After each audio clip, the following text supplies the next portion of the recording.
di dalam manajemen talenta itu semua dipetakan. Itu semua dipetakan sehingga kelihatan orang yang kinerjanya bagus tidak kompeten dan orang yang kompeten yang kinerjanya buruk tapi berkompeten itu semua bisa dipetakan.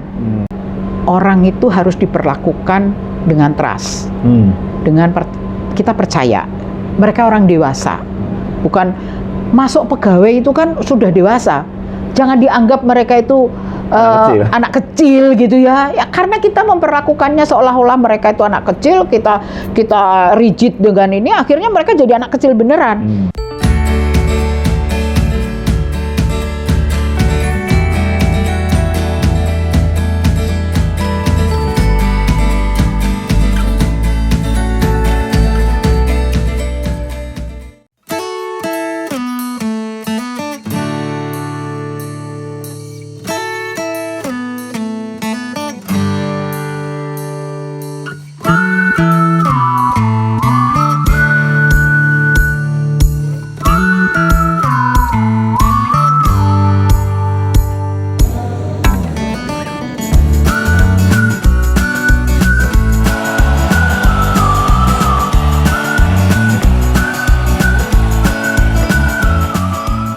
Assalamualaikum warahmatullahi wabarakatuh.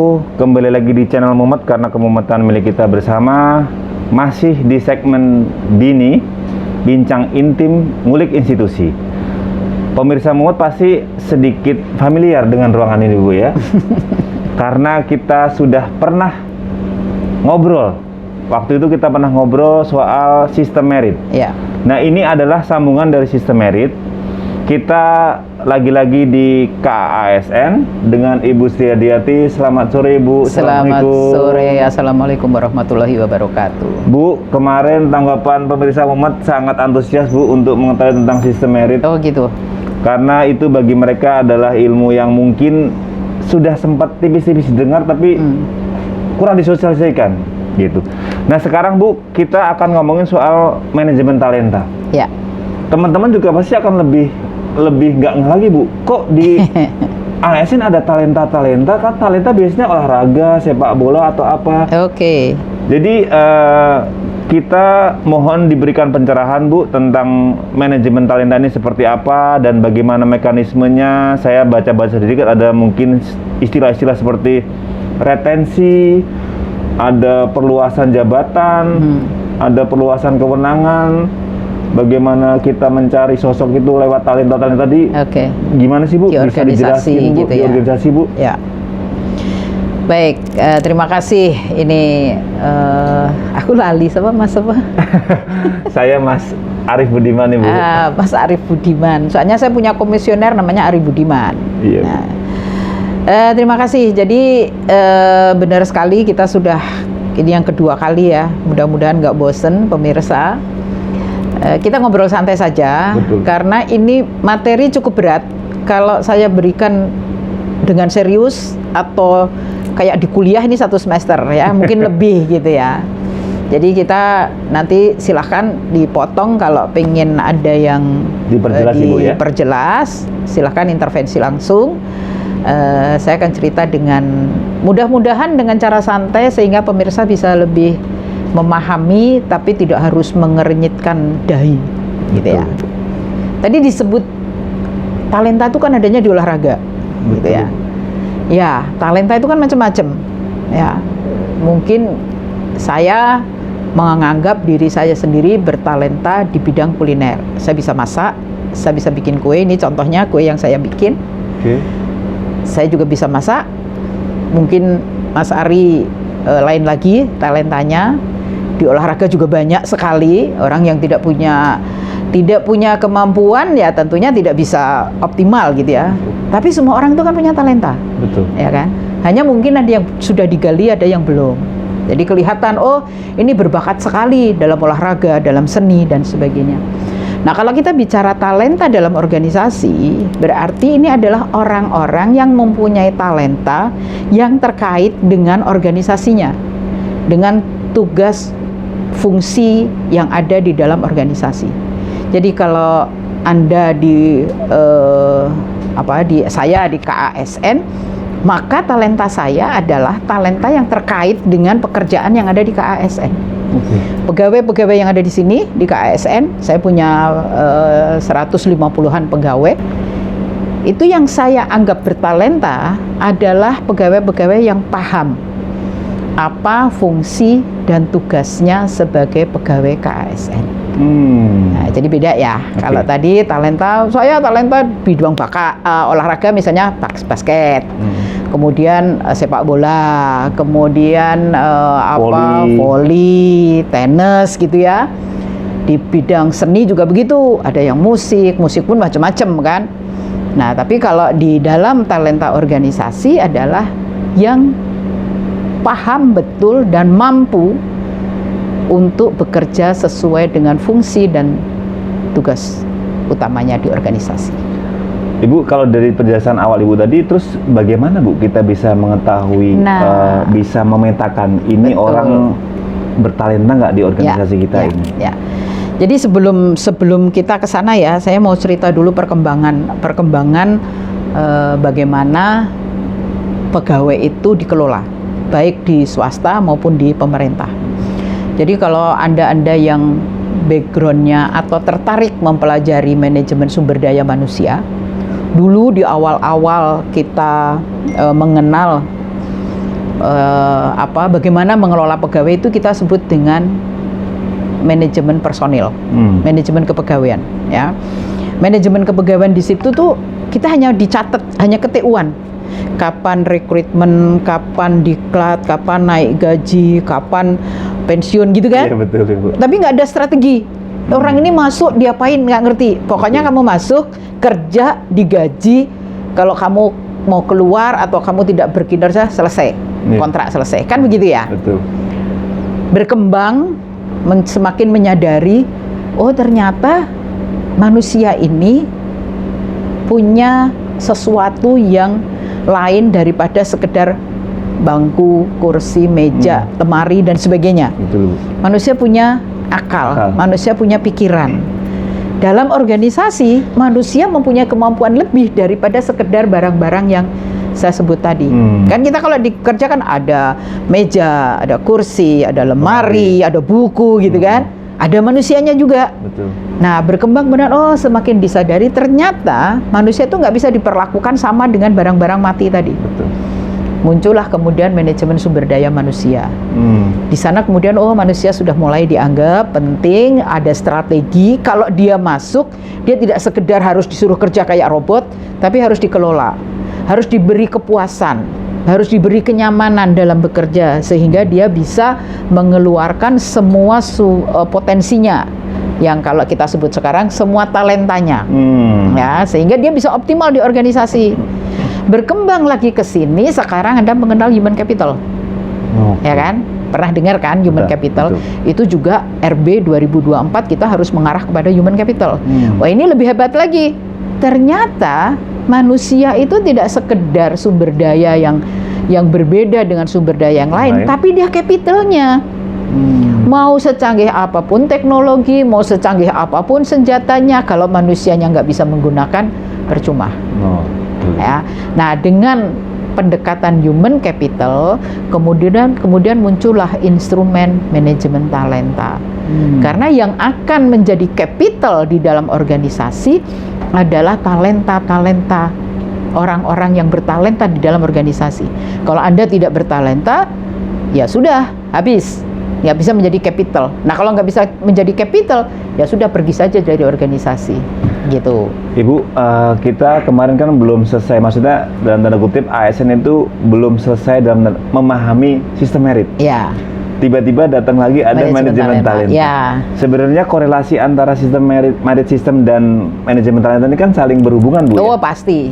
Bagaimana sih, Bu, agar bisa mengkorelasikan ini lebih? Ini menarik, pinter pertanyaannya. Jadi kan tadi saya bicara ada manajemen personel, manajemen SDM, kemudian human capital, ya. Nah, di dalam human resource management itu muncul kemudian istilah merit system. Ya. Merit system ini kalau dulunya dimulai di Amerika dengan Pendleton Act, itu 1774 gitu ya. Nah, di sana itu orang bekerja sebetulnya dimulai dari zaman Cina, dinasti Cina masa lalu itu kan ada tes, mau jadi pegawai istana kan ada tes. Nah, tes itu sebetulnya kan menguji kompetensi seseorang. Berarti kompetensi sudah dianggap sesuatu yang penting, ya. Kemudian setelah bekerja, kalau dia nggak bisa bekerja dengan baik, dia akan dipecat, gitu kan, di PHK. Dulu kan sistem merit kan, kita kalau ingat sistem merit kan bicara dua, kompetensi dan kinerja. Jadi sebetulnya kan sudah mulai itu, termasuk kemudian diformalkan di Amerika itu dengan Pendleton Act. Di situ disebutkan bahwa seseorang itu dinilai di dalam karirnya berdasarkan pada kinerja dan kompetensi. Nah, dengan sekarang human capital, ini kinerja dan kompetensi saja itu tidak cukup. Ini kan rumah besarnya sistem merit. Nah, kompetensi dan kinerja tetap menjadi ukuran, tetapi kemudian ini dipakai untuk melihat talenta seseorang. Jadi nggak hanya sekedar diukur kinerjanya, diukur kompetensinya, Anda berkarir, Anda promosi, Anda mutasi, selesai, gitu kan? Tapi sekarang nggak. Ternyata meskipun ini orangnya sudah kinerjanya bagus, kompetensinya bagus, ternyata sebetulnya ada sesuatu yang lain lagi. Pernah dengar? Ini orang kompetensinya bagus, sudah S1, S2, S3, S4, S5, S6, S7. Tapi kalau dikasih kerjaan nggak bisa-bisa. Ya. Ada yang dia mungkin hanya S1, tapi pekerjaannya apapun dilahap, selesai, tuntas. Kan sering ya dengar gitu ya. Betul. Ada juga yang tidak kompetensi dan tidak kinerja. Nah, di dalam manajemen talenta itu semua dipetakan. Itu semua dipetakan sehingga kelihatan, orang yang kinerjanya bagus tidak kompeten, dan orang yang kompeten, yang kinerjanya buruk tapi berkompeten, itu semua bisa dipetakan. Nah, pemetaan inilah yang kemudian kita menggunakan instrumen 9 box grid, instrumen utama dari manajemen talenta. Jadi ada 9 kotak tuh, 9 kotak ya. 9 kotak itu perpaduan antara kinerja dan kompetensi. Jadi kalau kinerjanya optimal, kompetensinya optimal, pastinya di kotak paling kanan dong. Paling kanan, paling atas kan. Betul. Ini kan kalau kita bicara begini, silang ya, bicara silang. Satu bicara kompetensi, satu bicara kinerja. Ini kompetensinya bagus, berarti kan di atas. Ini kinerjanya bagus kan berarti di kanan. Di kanan. Nah, berarti yang paling top adalah yang kanan atas. Pojok. Itulah yang kemudian kotak 9. Ya, dipakailah, dihitung 1, 2, 3, 4, 5, 6, 7, 8, 9. Kotak 9 inilah yang kemudian orang-orang yang dipetakan, yang kompetensinya bagus, kinerjanya bagus. Kita harus mengarah ke sana. Itulah yang disebut star, itulah yang disebut champion. Dialah yang siap dipromosikan kapanpun. Sesuai, jangan lupa, sesuai dengan target-target jabatan yang kosong, sesuai dengan tugas, fungsi, dan tugas dari mereka masing-masing di dalam organisasi. Ibu tadi kan menarik tuh, kalau ada orang yang berkompetensi tapi kinerjanya buruk, atau kebalikannya. Apakah dengan sistem manajemen talenta ini bisa membuild orang, Bu? Membuilding orang supaya ternyata dia bisa reach 2 itu. Akhirnya dia masuk ke kategori saya berkompetensi dan saya juga berkinerja. Jadi saya bisa masuk box paling atas kanan itu. Harus. Karena prinsip dari 9 kotak sebagai instrumen manajemen talenta tidak untuk mendiskreditkan orang. Tidak untuk melempar itu ke kotak, malah bukan melempar ke kotak, untuk mendebutkan orang. Ya. Untuk mengkartumatikan orang. Even Anda masuk di kotak 1, bukan berarti kemudian kiri bawah ujung, ya, 1 kan kiri bawah ujung. Bukan berarti Anda itu tidak bisa diapa-apain. Jadi 9 kotak ini sebetulnya hanya pemetaan untuk memudahkan pengelola SDM mengelola SDM-nya. Jadi kalau Anda di kotak 1, Anda butuh apa sih? Ada analisis ini. Kenapa Anda tidak berkinerja? Kenapa Anda tidak berkompeten? Kalau Anda tidak berkompeten, tidak selalu kompetensi Anda tidak pernah pas, silahkan ambil bangkom pengembangan kompetensi, latih. Kalau tidak berkinerja, kenapa? Nah, ini yang lebih sulit nih kalau tidak berkinerja. Kalau tidak kompeten kan disekolahkan ya. Betul. Kalau tidak berkinerja, Masalahnya banyak. Mungkin hubungan kerja dengan pimpinan. Disekolahkan juga, Bu. Disekolahkan dalam tanda kutip. Ya, disekolahkan juga. Mungkin kan ada, aduh, aku nggak cocok sama pimpinan. Ini kok aku yang selama ini punya, di sini ada 10 staf kok yang kerja aku terus capek aku. Jadi akhirnya dia malah tidak berkinerja gitu. Tidak cocok dengan rekan kerja, tidak cocok dengan pimpinan. Terus kemudian kayak gini nih, wah ruangan ini mengganggu saya, terlalu terang, saya nggak bisa kerja dengan baik. Jadi kalau orang tidak berkinerja, itu analisisnya banyak. Kenapanya banyak, termasuk mungkin tidak kompeten. Oke. Nah ya kan? Ibu, tapi untuk mencapai itu kan ada analisis tadi, Bu ya? Ibu Iya, ada analisisnya. iya. Berapa sih, Bu, jangka waktu untuk analisis itu, Bu, supaya kita bisa mengetahui itu idealnya berapa lama, Bu, untuk bisa mengetahui apakah orang itu berkompeten, berkinerja. Terus setelah itu, Bu, mungkin tahapan selanjutnya yang bisa dilakukan itu apa, Bu, setelah itu? Ya, ukurannya kan sebetulnya Anda diberi target kerja nih. Betul. Tercapai nggak? Sebetulnya gampang. Kita ini setiap orang mempunyai target kerja masing-masing, ya. Saya dengan Anda beda dong target kerjanya, meskipun satu unit misalnya ya. Kita pimpinannya sama, tapi target saya dengan target Anda kan beda. Betul. Nah, sekarang kita lihat nih, target kerja itu kan harus 1 tahun selesai ya kalau di sistem anggaran kita ya. Iya, betul. Jangan ditunggu akhir tahun, telat. Tapi per bulan tuh harus dimonitor. Tugas pimpinan adalah memonitor. Apakah target kerja dilaksanakan atau selesai atau tidak. Jadi kalau misalnya di bulan pertama saya lancar-lancar saja, di bulan pertama Anda tidak lancar-lancar saja, tugas pimpinan kemudian mengadakan dialog. Kenapa kamu targetnya nggak selesai? Ya. Ada apa? Ada masalah apa? Gitu kan? Berjalan terus. Oh, begini Pak, begini Bu, gitu kan? Oke, kasih terapi. Dah, bulan berikutnya dicek lagi. Kenapa? Udah selesai? Udah, oke, tambah lagi target. Kalau belum selesai, kenapa? Jadi dialog itu terus. Itu di dalam kinerja, di dalam manajemen kinerja. Yang penting itu adalah dialog kinerja antara pimpinan dengan bawahan. Jadi jangan misalnya 1 tahun, pokoknya kamu target 1 tahun ini harus selesai. Terus didiemin aja, nggak diurusin, lu terserah lah mau ngapain, mau beli alat, mau apa, sakarepmu, pokoknya target selesai di akhir tahun. Ya nggak bisa begitu, tugas pimpinan nggak begitu. Tugas pimpinan harus berkomunikasi untuk sama-sama kita bisa mencapai target, karena target individu ini nanti kan kumulatif menjadi target organisasi. Jadi harus dimonitor terus, harus ada dialog kinerja. Nah, begitu ketemu ternyata tidak ada progres, nah kemudian mulai ini dikulik. Anda tadi ngulik kan, kenapa tidak mencapai itu? Berikan treatment. Jadi sebetulnya itu prosesnya itu berjalan sambil kita melakukan mengevaluasi kinerja, sekaligus kita menganalisis kenapa harus ada why-nya, itu harus ada. Kalau sudah why ketemu, how-nya untuk mentreatment itu akhirnya ketemu. Berarti kalau di sini peran pimpinan tuh, leader tuh sangat penting, Bu ya. Sangat penting. Untuk bisa melihat semua analisa ini bisa masuk nggak, bisa sesuai dengan target apa kan? Iya. Pimpinan berperan penting, Bu ya. Ini terkait dengan manajemen SDM. Oke. Di dalam manajemen SDM, setiap pimpinan, even pimpinan unit terkecil eselon 4 itu adalah manajer sumber daya manusia. Itu bedanya dengan dulu manajemen personel. Kalau manajemen personel semua diserahkan kepada bagian SDM, ya kan? Unit SDM sana yang jauh.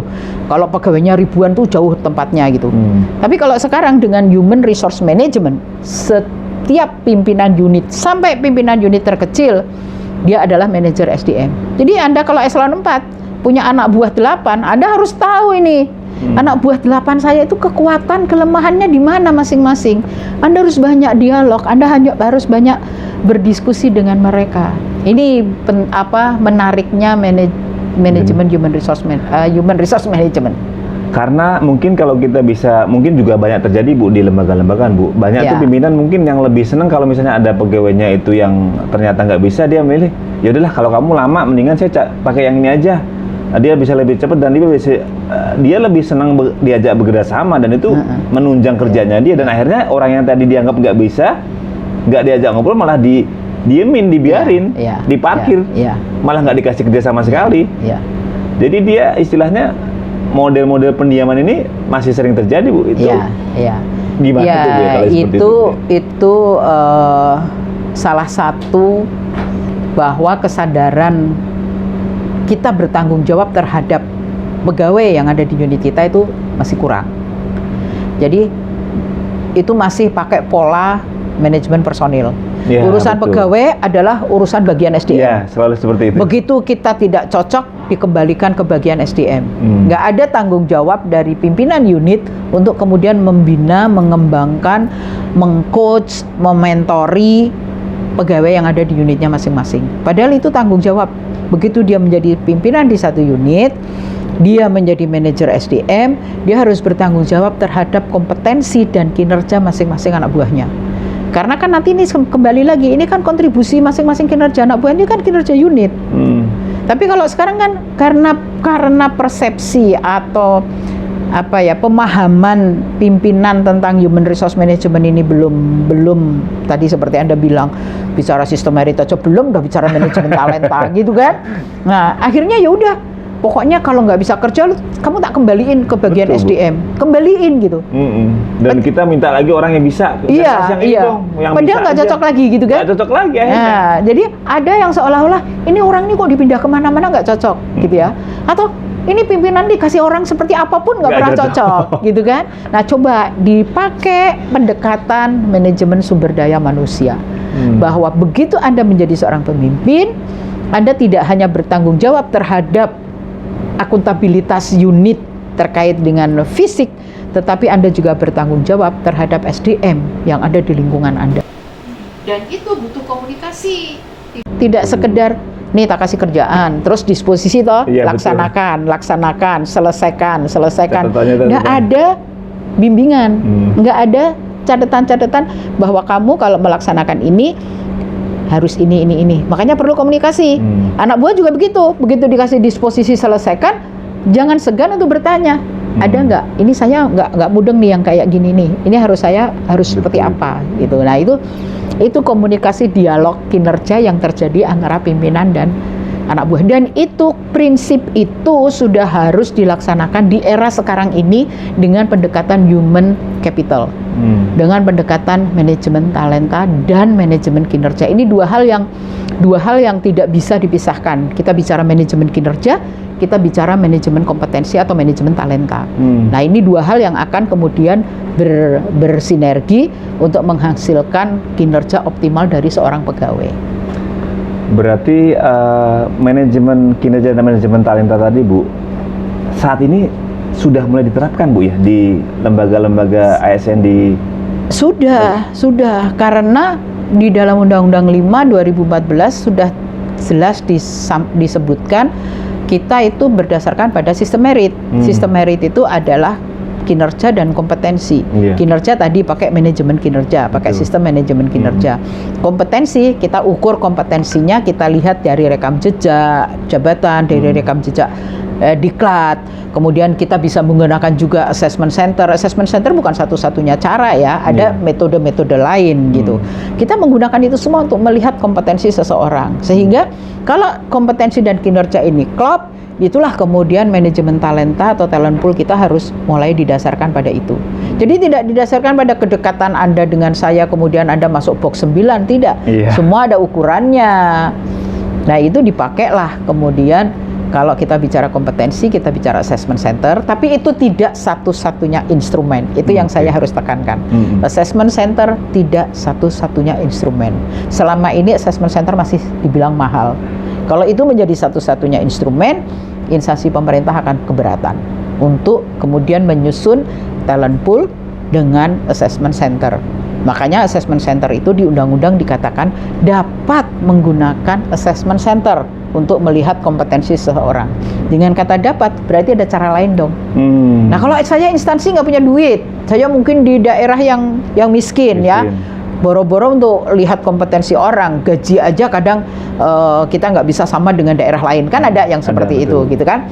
Ya udah, jangan dipaksakan pakai assessment center. Lihat dari rekam jabatan, lihat dari rekam pendidikan, dilihat juga dari observasi pimpinan. Karena tadi jangan lupa di dalam manajemen sumber daya manusia, pendekatan MSDM, maka pimpinan itu adalah manajer SDM. Jadi itu juga bisa, hanya sekarang nanti subjektif dong Bu. Ya kasihlah instrumen sederhana saja. Bagaimana melihat, pakai kuesioner, pakai apa, kita bantulah dengan membuat tabel-tabel gitu ya, membuat pertanyaan-pertanyaan untuk melihat kompetensi Anda gitu. Iya. Ibu, ini kan hal yang sangat menarik. Jadi muaranya itu kan sepertinya institusi ASN itu mau dibuat sangat profesional, Bu ya. Betul. Agar bisa tujuannya ke sana. Tujuannya ke sana. Ya. Jadi kalau saya lihat sih ini hampir semacam seperti perusahaan-perusahaan besar, Bu ya. Kita melihat orang tuh sangat detail, kita juga akhirnya tidak melihat ijazah. Betul. Ya, melihat kompetensi. Kompetensi. Karena kompetensi itu di Republik ini tidak selalu terkait dengan ijazah, ya. Jadi kalau kita bicara di undang-undang, sistem merit itu dasarnya memang 3, kualifikasi, kompetensi, dan kinerja. Tapi kualifikasinya hanya entry point kalau menurut saya. Jadi pada saat Anda masuk, kualifikasi kan, pendidikan apa, sarjana apa gitu kan. Tapi nanti di dalam perkembangannya nggak bisa lagi. Sekarang lihat manajer-manajer bank itu dari mana? Bukan dari sarjana. Bukan dari sarjana bisnis, bukan dari sarjana perbankan gitu kan? Bukan. Bahkan dari IPB banyak banget yang menjadi anak-anak pertanian. Anak-anak pertanian. Hubungannya di mana pertanian dengan perbankan? Nggak ada. Karena pada saat mereka mulai bekerja, mereka kemudian kompetensinya berkembang, kadang lain dengan ijazahnya. Saya, background saya S1 saya adalah sarjana hukum. Iya, Bu. Tapi saya masuk lembaga administrasi negara. Iya, saya dibilang ahli hukum enggak. Saya enggak berani mengatakan saya ahli hukum. Tapi kalau saya ditanya, Anda ahli administrasi negara? Iya. Bahkan lebih spesifik lagi, karena kemudian kualifikasi saya ke SDM, saya ahli tentang manajemen sumber daya manusia.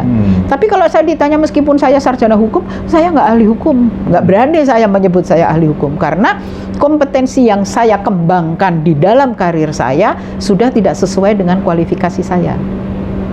Ini juga kadang tidak dipahami, sehingga pada saat kita mau melamar pekerjaan yang dilihat ijazahnya dulu. Coba kalau di organisasi swasta, kan dites langsung kan? Langsung dites. Saya punya keponakan itu, dia dari sarjana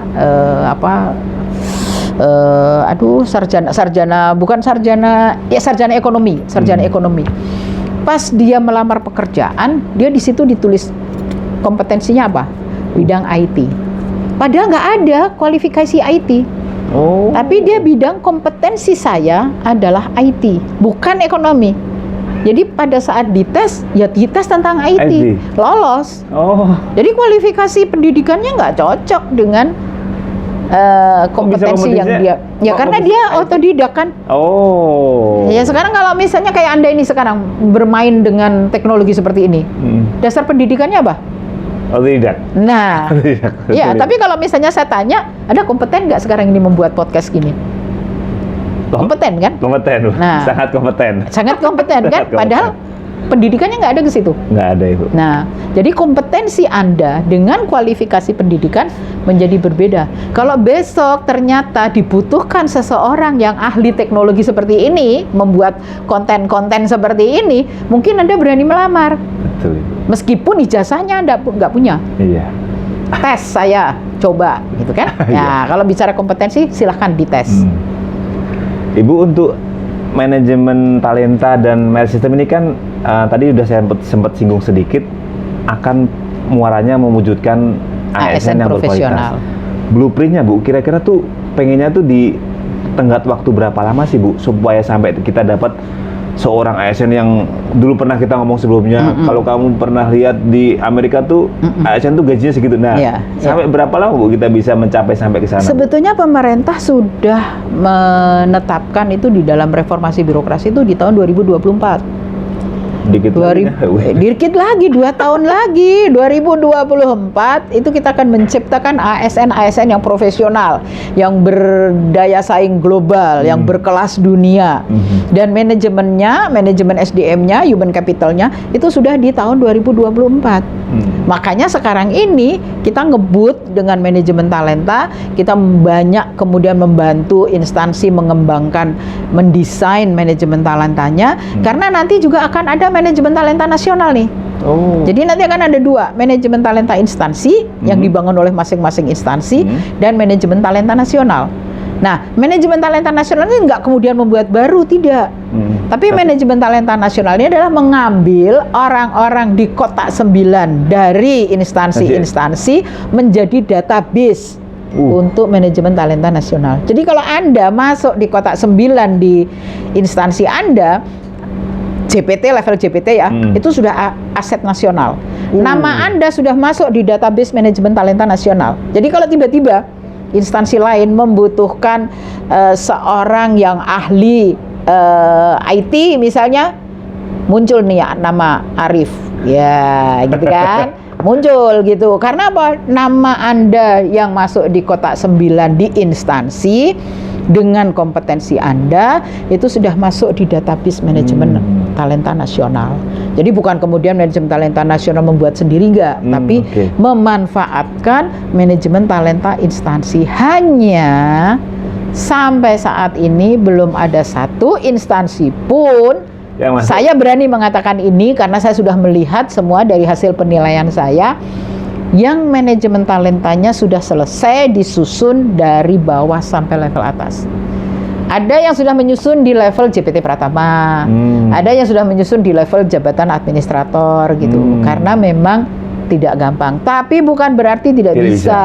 Selalu saya katakan, ini barang baru, ini yang harus dipelajari, tapi bukan berarti tidak bisa. Kita harus mengarah ke sana. Karena gampang sekali kalau misalnya nih nanti nih ya, ini udah keluar nih. Talent pool-nya di kotak 9 sudah ada 10 orang, gitu kan. Anda mau mengisi jabatan 1, ini harus ada kandidat 1. Ini 9 orang ini bisa menjadi suksesor. Nanti akan ada daftar suksesor. Ya, kalau di ini daftar urut kandidat gitu ya, DRK, daftar urut kepangkatan. Daftar urut kepangkatan dulu kan. Kalau sekarang daftar urut kandidat gitu. Jadi nanti yang paling sesuai itu masuk ke daftar urut 1. Eligibility, readiness itu ada di nomor urut 1. Tapi semua harus diambil di kotak 9 yang tadi kinerja dan kompetensinya sudah pol. Bagaimana cara ngurutinnya, Bu? Dari misalnya saya dan ada 9 teman saya masuk di kotak 9 semua. Bagaimana saya ngurutinnya bisa saya adalah nomor 1, teman saya nomor 2? Nah, kita akan klaster itu pekerjaan. Ya, kita akan klaster, kan kita ada struktur organisasi gitu kan. Misalnya ketua, kemudian atau kepala, kemudian deputi-deputi, kemudian asdep gitu kan. Nah, masing-masing itu kan punya spesifikasi untuk kompetensi teknisnya, ya kan? Tapi kan pekerjaan di pemerintah itu kan bisa dibilang homogen kan? Iya. Tapi bukan antara pemerintah, antara instansi satu dengan instansi yang lain ya. Tapi di dalam satu instansi itu kan bisa homogen kan?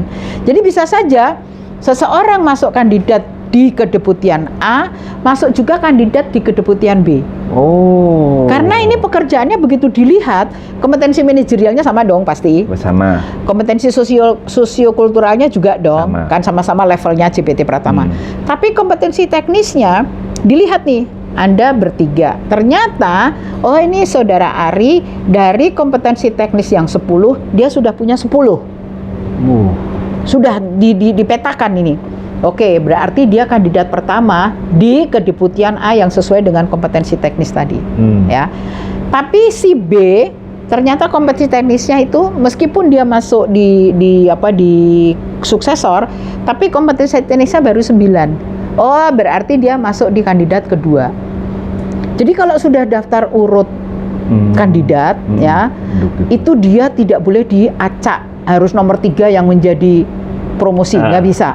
Tetap harus nomor 1 tadi, Bu, tetap ya? harus nomor 1 karena ini daftar urut eligibility dan readiness, ya, sudah diurutkan berdasarkan kesesuaian, paling sesuai dan paling siap untuk segera dipromosikan. Nomor 2 dan nomor 3 itu mungkin masih butuh ada satu kompetensi yang belum. Kecuali 1, 2, 3 ini memang sudah sama semua. Jadi sebetulnya dia kandidat 1 semua gitu. Nah itu silahkan gitu. Kalau kita punya SDM yang memang sangat luar biasa, bisa terjadi seperti itu. Bu, dari penjelasan Ibu kan itu kan sangat ideal sekali, Bu, tuh ya. Ya. Bahwa ketika seorang tuh memiliki talenta, dia masuk box 9 anak-anak atas, terus dia harus masuk kayaknya enak gitu ya. Enak. Tapi gimana sih, Bu, aplikasi penerapannya tuh kira-kira nanti instansi-instansi ASN tuh mampu nggak sih Bu untuk bisa melaksanakan itu? Mampu, karena sudah ada yang sudah bekerja ke sana. Siapa Bu yang sudah bisa, yang bergerak yang ke sana? Kementerian yang sudah bergerak ke sana, 1 Kementerian Keuangan, Oh, oke. 2 Kementerian BUMN, 3 Kementerian Kumham, 4 Kementerian KKP, dan Kementerian PUPR itu sudah bergerak ke sana gitu. Tapi belum 100%, dan itu selalu kita monitor. Karena apa? Jujur saja ya, ini sudah mendesain bagus. PPK-nya kan politik. Oh, yang Intervensi kemarin politik tiba-tiba, aduh, nggak ada chemistry gitu kan. Iya. Akhirnya ke itu tadi Bu ya. Ya Like jangan, dislike tadi itu, Bu, ya? biar tidak terjadi itu, libatkan PPK di dalam wawancara sebelum keluar daftar suksesor. Jadi terlibat, jadi mengenal. Sebelum nanti misalnya saya dengan Mas Ari masuk suksesor, menterinya nggak kenal, kan kayak di fait accompli kan. Iya. Tiba-tiba saya nomor Siapa 1, dia? Anda nomor 2 gitu kan. Nah, sebelum kita masuk ke 1-2 itu ada proses wawancara dari PPK, dari menterinya atau dari kepala lembaganya. Jadi, oh ya, dia ikut terlibat di dalam proses itu. Itu bisa dilakukan seperti itu. Ada ruang bagi PPK untuk kemudian ikut mewawancara atau ikut menguji sebelum masuk ke daftar suksesor. Tapi tetap ini berdasarkan pada 9 kotak tadi ya. Tapi apakah PPK juga ada kewenangan untuk menolak Bu ketika diwawancara? Ada nggak di seperti itu? Apakah atau hanya itu sebagai sarana untuk dia mengenal aja suksesor dia nanti? Iya, dia jadi paham. Jadi kan kita pada saat wawancara itu kan kita ingin mengecek kompetensi teknis, terutama kompetensi teknis. Karena kalau kompetensi manajerial sama sosiokultural kan bisa dilihat dari assessment center. Tapi kalau teknis itu kan lebih tepat kepada misalnya paham nggak sih pekerjaannya gitu. Teknis kan beda ya. Misalnya di perhubungan lah, ada perhubungan darat, ada perhubungan laut, ada perhubungan udara. Kan belum pasti toh orang paham tiga-tiganya. Iya, Bu. Mungkin Anda sebagai orang perhubungan Anda paham yang darat aja. Saya paham yang laut. Nah, ini untuk mengecek itu saja gitu. Ya, sehingga dan juga untuk mengenal gitu. Sehingga nanti pada saat kita ini Hadiati masuk di kandidat pertama untuk Dirjen di Perhubungan Laut. Ari masuk kandidat pertama di Dirjen Perhubungan Darat. Menterinya kan sudah tahu. Iya. Sudah ikut menguji pada saat kita, kalau di talent pool di Kotak 9 itu kan masih banyak ini. Mungkin tidak hanya 10 kan, kalau pegawainya ribuan, kan mungkin lebih dari 10, tapi makanya kadang-kadang dikasih kuota di situ 20% gitu misalnya. Tapi kan untuk bisa masuk ke situ kan, nah tadi gampang, kinerja susah. Dan kompetensinya harus pol gitu kan, harus oke. Nah, nanti menteri diberi ruang untuk kemudian menjadi menguji terakhir sebelum masuk di dalam kandidat. Tapi kalau sudah di dalam kandidat 1, 2, 3, maka PPK harus memilih nomor 1 kalau sudah bicara talent pool. Nggak boleh memilih nomor 3. Nggak ada lagi alasan karena dia sudah terlibat di awal. Nah, kecuali PPK tidak dilibatkan di awal. Jadi dia kayak di fait accompli. Istilah PPK pakai feeling, kok saya nggak feeling sama orang ini. Semua ada datanya. Semua ada datanya. Dia just make sure aja. Ya, just make sure. Jadi, oh iya, ini oke, ini cocok. Ini bisa. Ini ternyata dengan ujian yang dia lakukan, dengan PPK lakukan, itu benar sesuai. Mestinya kalau kita semua datanya ada bahwa saya kompeten di situ, mau diuji kayak apapun kan kita bisa menjawab. Bu, tapi dari box 9 itu Bu, setelah ada peringkatan 1, 2, 3 PPK milih itu, dan dia harus ke 1 ya itu kalau itu udah daftar urut ya, urut suksesor ya. Itu pernah nggak sih Bu ada kejadian ternyata kok pilihan itu dan tanda kutip meleset, kok orang ini nggak seperti yang diperingatkan itu tadi? Oke, saya sudah minta instansi, kan sekarang ini ada 12 instansi yang sudah mengisi jabatan melalui manajemen talenta. Jadi tidak pakai seleksi terbuka, ya, tidak pakai bidding istilahnya. Tidak pakai bidding lagi. Padahal istilahnya sebenarnya seleksi terbuka, bukan bidding. Bidding kan lelang ya. Lelang. Nah, ini mereka menggunakan manajemen talenta. Saya sudah minta untuk dilakukan survei. Apakah terjadi seperti yang Anda lakukan, gitu kan? Tapi beberapa instansi sudah mengatakan nggak ada masalah. Jadi kita tuh ngeceknya gampang, Mas. Pada saat pelantikan Masih ada nggak orang kasak-kusuk di belakang? Gitu ya? Kok iya sih? Gitu. Oh, berarti masih nggak benar. Oh, oke. Tapi kalau pada pelantikan nggak ada lagi kasak-kusuk, kan Aman. bener nih dia, cocok nih. Berarti sistem kita betul. Dan saya minta beberapa, misalnya kayak BPKP, kemudian di BPKP sama mana ya, Jawa Barat juga, itu mengatakan so far so good. Jadi yang dipilih berdasarkan manajemen talenta yang tidak menggunakan shelter ternyata memang benar.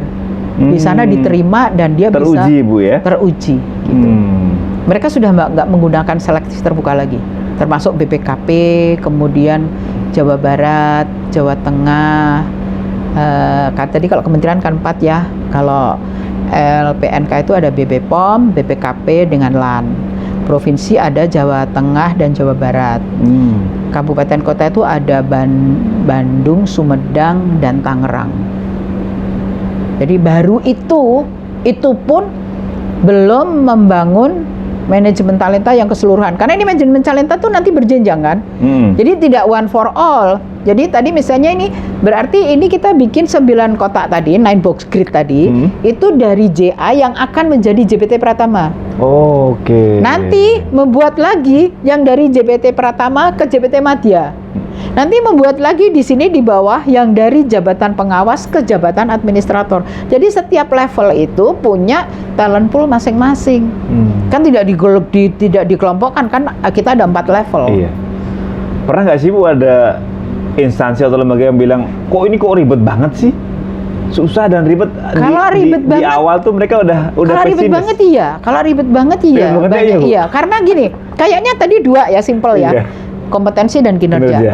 Tapi kalau kompetensi dan kinerja hanya ngitung berdasarkan assessment center dan kinerja berdasarkan SKP, nanti semua masuk ke kotak 9. Betul, Ibu. Betul. Pernah nggak lihat ada pegawai SKP-nya 60? Nggak pernah. Pernah kan? Nggak pernah sama Berarti sekali. orang masuknya bagus semua dong, tercapai semua dong kinerjanya. Nah, itu harus diturunkan lagi tuh. Itu tadi kan besarannya tuh, aspeknya 2 ya. Tapi harus ada sub aspek. Dari kompetensi itu sub aspek apa lagi yang bisa dilihat. Dari kinerja sub aspeknya apa lagi. Nanti misalnya ketemu 3 sub aspek, ini mungkin bisa dipecah lagi sub aspek, sub aspek gitu kan. Semakin Anda ribet di sini, semakin valid. Semakin hasil keluarannya semakin bagus, Ibu. Semakin valid. Karena semakin tersaring dari banyak sub aspek tadi. Makanya tidak bisa dilakukan manual. Harus menggunakan aplikasi, sistem informasi. Nggak bisa dong, nanti ada bobot, ada ini toh dihitung gitu. Terus ini kalau ini bobotnya misalnya kinerja aja nanti ada lagi nih. Kinerja misalnya dari pekerjaan yang complicated gitu ya. Betul. Dari yang ringan-ringan itu kan semua nanti ada bobotnya. Nah, nggak bisa dong kita manual pakai kalkulator gitu kan. Kita semua pakai aplikasi. Tapi kalau itu sudah dibentuk yang jelas ini variabel-variabelnya itu sudah teruji, sudah disimulasikan, sudah divalidasi dan itu valid, yakin nanti di belakang yang keluar itu benar-benar tersaring. Nggak akan salah.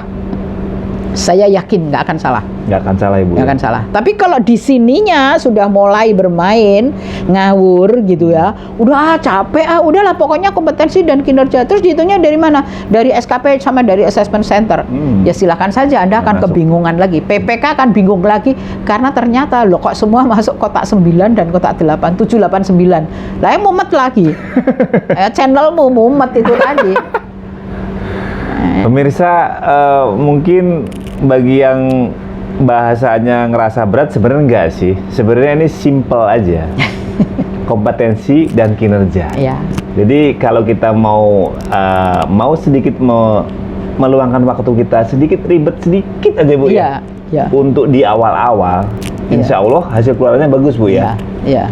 Bu, terakhir, Bu, pesan Bu untuk lembaga atau instansi, Bu, ketika mereka sudah berkomitmen baik, Bu, untuk mau melaksanakan ini, Bu, apa sih, Bu, yang harus mereka lakukan, Bu, untuk pertama kali, Bu? Ya, sebetulnya yang paling dasar yang dia harus dilakukan adalah pemetaan pegawai. Jangan malas kita membuat database pegawai, memperbaharui terus datanya, karena ini kan aktual, ya kan? apalagi kinerja. Kalau kompetensi mungkin berkembangnya pakai waktu, ya.